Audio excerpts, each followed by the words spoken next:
Do you guys ever have that feeling that no matter how hard you work at trying to make time for either interests or hobbies or different aspects of your life, that there's never enough time? That's always in my head. It's a really weird feeling for me because I spend just as much time thinking about this, which is exactly why I'm making this video. On a small tangent, I would highly recommend taking up video vlogging. And I'll give you a real quick explanation as to why. You don't have to post these online. You don't have to show them to anyone. You can use them as a receptacle. I'm going to start pronouncing my words right. Diction is what I need to focus on.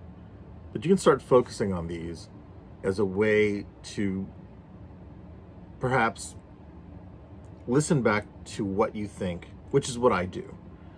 Now, that seems a little narcissistic, maybe a tinge egotistical. I don't really find it to be that case. It's no different than the journals I work on. It's no different than the artwork I create. There's stories in there, there's moments, there's times, and I very much focus on those because I want there to be something that I can look back at and learn from.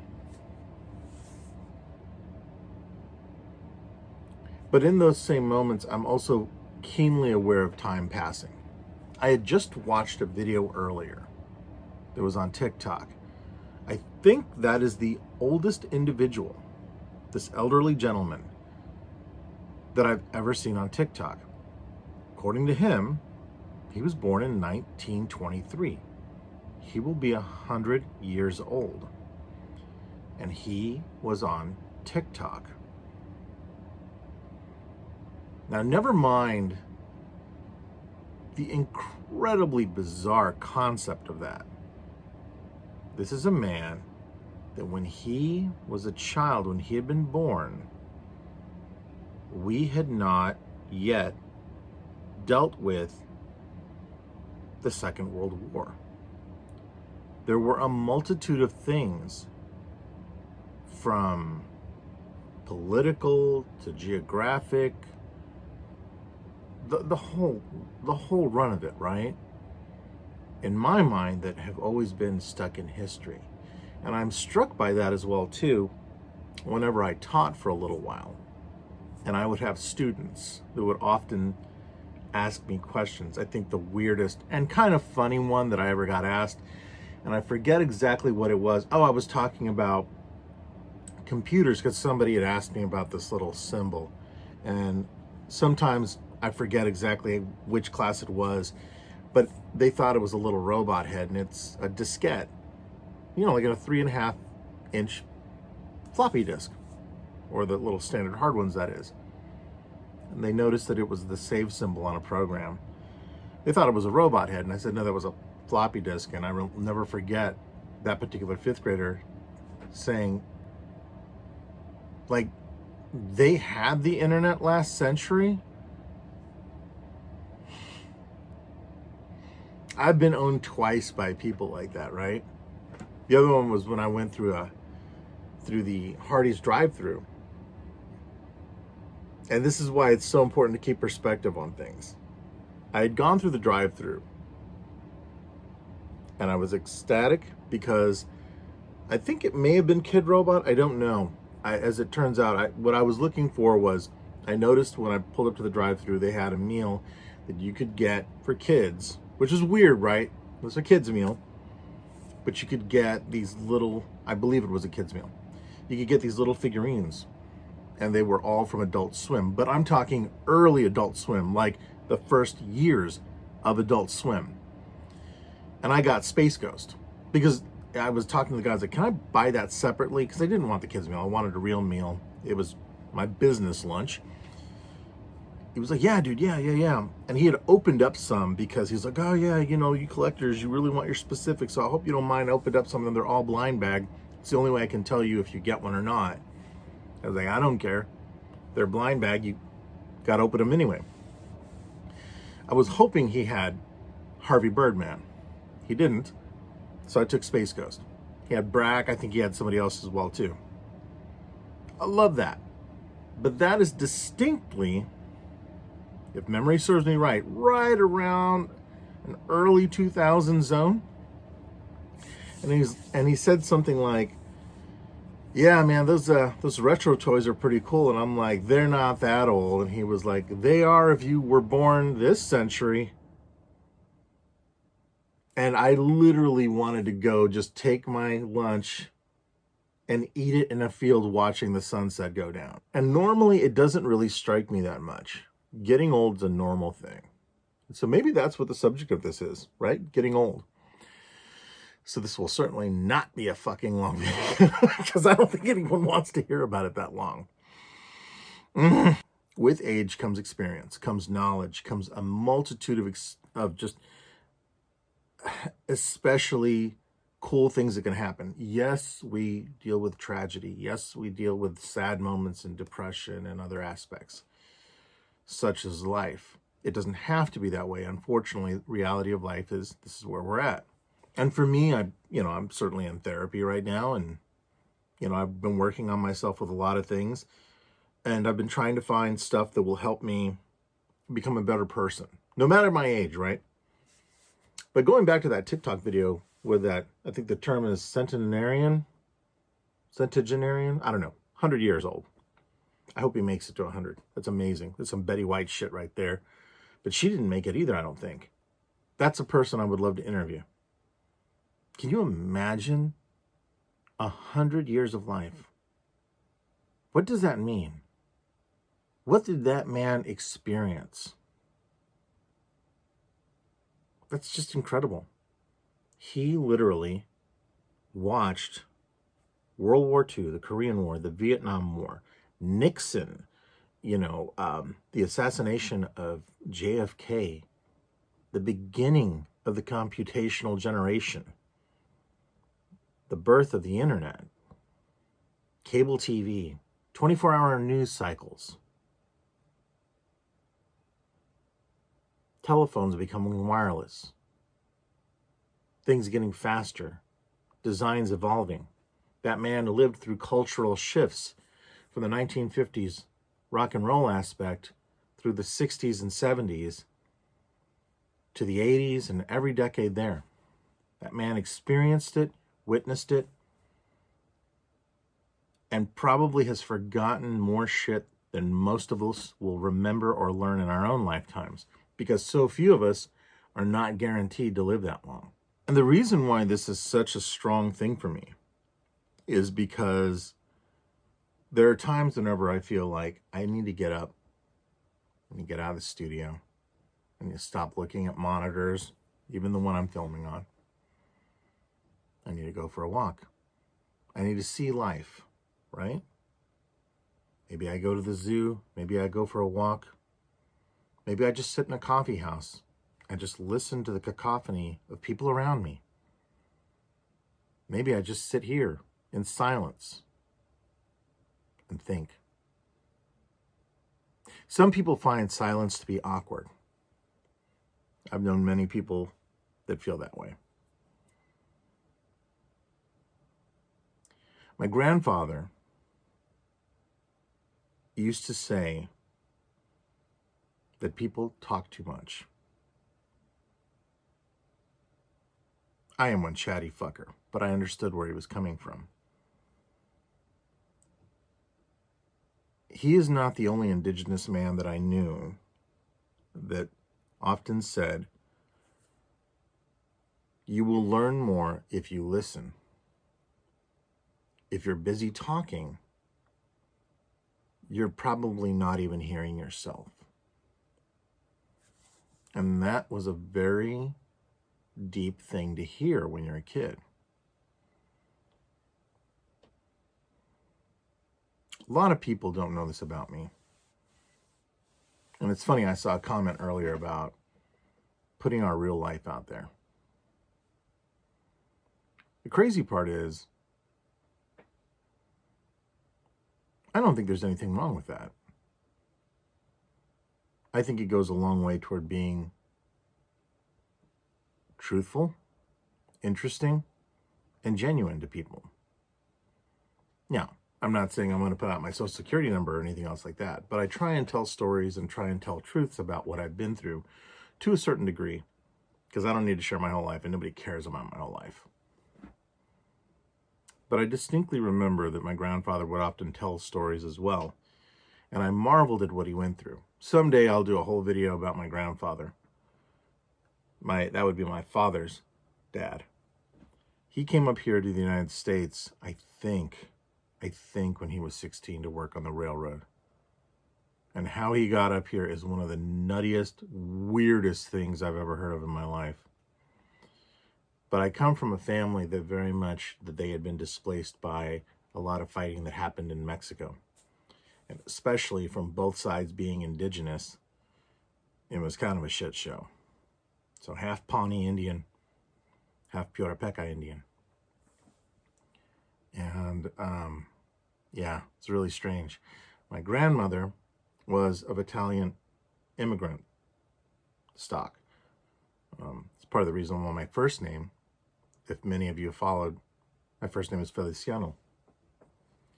That is not a name that was given to me while I was living in Italy. I was already born, but I was named after, I believe it was my great uncle.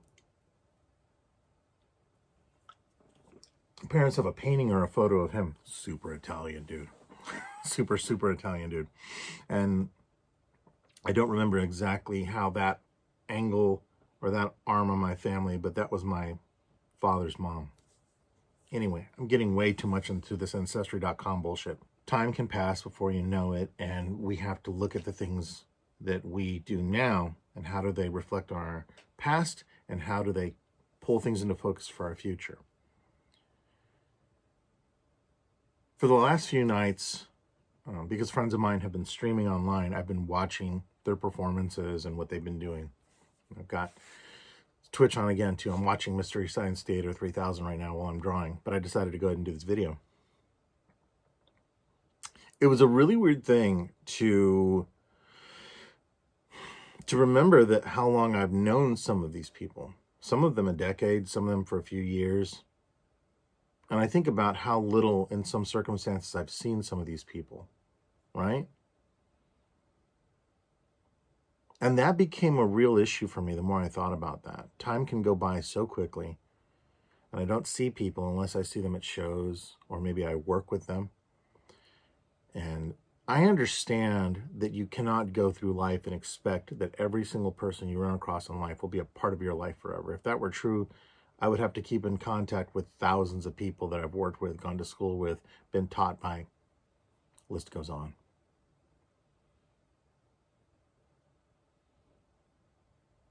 But coming back around to the realm of thought of taking the time to think, to put yourself in a mindset of observational thought and be aware of either how much time has gone by, how old you are, and not treat it as a negative thing is a pretty tricky accomplishment. There are many times that I will often fall victim to my God, I'm running out of time. Because not one of us here knows when it's our time to go.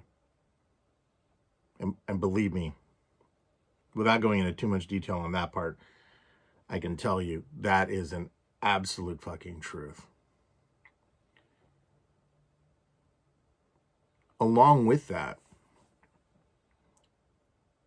there is a disparaging amount of times whenever I will see somebody who's maybe not even 100 years old, but 80 years old, 90 years old, and I see a fire, I see something within them where you can see that they're like, I'm not quite ready to go. I want to watch my grandchildren grow up. I want to watch the sun set one more time. I'd like to see us make it to Mars or a space station colony, whatever. That's very much my mother. My mother was obsessed with the idea that she would be able to live long enough to see us colonize Mars or something, and then we would all suddenly be able to live for 500 years. She's a hell of a dreamer. And I think a lot of times that we can spend so much time myopically looking at something and trying to get it exactly right, and we will drive ourselves into a rut, a cavernous one, a deep one, that isolates us and alienates us from the very aspect of living. And I wonder why we do that. The easy answer is depression, is a multitude of variables we could name. Well, I'm broke. Well, I don't feel good about myself. Well, I don't like how I sound. Well, I think people hate me. Well, I'm socially anxious. All of those are fine as far as things that we experience. Not saying that they're good. Those are valid reasons. But something that I've consistently come to terms with is the more that I accept certain things about me, the less willing I am to change, to try and evolve into something more. And there has been a weird sort of thing, and I believe I've already touched on this, where because of how we're set up, especially the last few generations from probably the early 70s moving up to now, marketing, the capitalistic concept of selling to us, whether it's collectibles or television shows or other things, it's almost like locking us into a stasis. And we almost seem, at least I'm speaking for myself, I can't speak for you guys, to lose track of things until suddenly somebody says, hey, did you know that the 1980s, were 43 years ago? That is a weird headspace to be in. 43 years ago, and a lot of times when I think about it, I'm like, oh, you're talking about the 1960s or the 1950s or something. And I wonder why I do that. Is it truly that the marketing that, accompanied so much of the product and themes and ideas and all of this that I grew up with have frozen a part of my mental processing to the point that it's rinse, wash, and repeat consistently, to the point to where we crave retro games. We have an idealized, especially my generation, vision of the 1980s, to where we want more sequels, kind of, because we also want things to move forward. And it's shocking how much companies can really modulate what we ingest, and we follow suit. Don't believe me? Go to any artist alley and see the art that is being consistently regurgitated, either as fan art or even as new concepts that call back to it. There is a reason why certain things have a classic feel to them, and there's certain points in there that you'll feel comfortable with. There's a reason why, even as a bibliophile, I love books. Books remind me of my youth. And again, I want to state that this is not an attack on the comfort zones of it. For fuck's sake, this entire studio is one big comfort bubble for me. Huge. Okay, there's an Ant-Man helmet there. There's like robots and shit back here. I got a Rubik's Cube over there. I got all kinds of shit. And I haven't even shown you guys the rest of the disaster of the studio over there. And there's literally video games and action figures and like models and collectibles and artwork and photos and so much shit over there. That's fine if it makes you happy. But when that old guy in his TikTok video said, you should get out, go look at nature, go do these things, my first thought was, you don't understand my allergies. But secondly, I thought, but how can I live? See, this is a man that had lived his life. This is a man that is at 100 years. And right now, I'm pretty sure he's just like, am I going to fucking wake up the next morning? Am I going to be able to keep going? I hope he does. But there's a difference when you're at 100 years old, and there's a difference when you're in your 20s. There's a difference when you're in your 50s. The beat is different because we're not sure exactly how far we're going to make it. And looking back, I think it's Megadeth that said that, right? Looking back is 2020, but when they look back, it's still a bit fuzzy. I love that lyric because it's true. And especially at what I'm getting at. The ideal aspects that we look back upon can muddle how we feel about ourselves today and make us forget where we are and where we stand in composition to where we're headed. And this was something that I brought up with my therapist a while back. And I remember them telling me that, well, this is the reason this is happening is because of the fact that a lot of us are dealing with trauma and a lot of us are dealing with other issues from childhood in innumerable ways. So we're consistently looking for things that are spoon-fed to us to allow us to process further and just exist. And that terrified me. For them to say, just exist, scared the shit out of me. There's things in this world I still want to do. And I hope this video at least kind of elicits some thought processes and gets people thinking. Because I know that I will often think more about where I'm heading and what I'm doing and what my goals are if I think about them and remind myself, for fuck's sake, fight for these things. Fight for a better future for yourself. Work towards that goal. Sometimes it sucks. Sometimes it sucks to go into a job. Sometimes it's just terrible to deal with a certain person.